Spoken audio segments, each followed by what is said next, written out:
ఉంది మ్యారేజ్ తర్వాత మీ వారి సపోర్ట్ అండ్ ఫ్యామిలీ సపోర్ట్ ఎలా ఉంది? అందరూ కూడా బాగా సపోర్ట్ చేస్తున్నారు. ఎస్పెషల్లీ మా హస్బెండ్ కూడా నా క్లాస్మేట్, నా ఫ్రెండ్. సో లవ్ మ్యారేజ్ అనేది? నో నా ఫ్రెండ్ తను.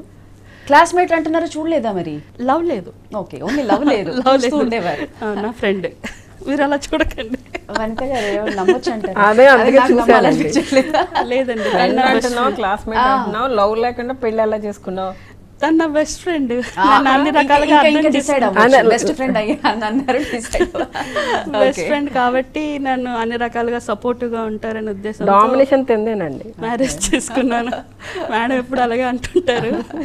ఓకే, అంటే డామినేషన్ అంటే ఇప్పుడు ఎవ్రీ సక్సెస్ఫుల్ ఒక మగాడు వెనక ఆడది ఉంటుంది అని అంటారు.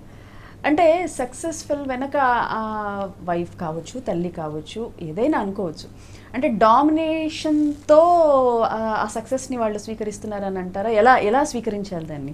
వీళ్ళ విషయంలో యూజువలీ అంటే వీళ్ళ విషయానికి వచ్చేసరికి అంటే తను చెప్పింది కదా, క్లాస్మేట్ అంది, తర్వాత బెస్ట్ ఫ్రెండ్ అంది, తర్వాత హస్బెండ్ అంది.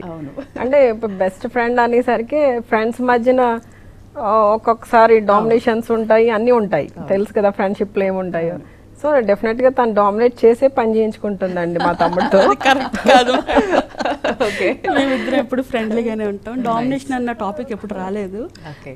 ముందు నుంచి ఒకరికొకరు అండర్స్టాండింగ్ ఉంది కాబట్టి ఎప్పుడు అదే అండర్స్టాండింగ్ లోనే డామినేషన్ ఉంటుంది అంటారు మీరు.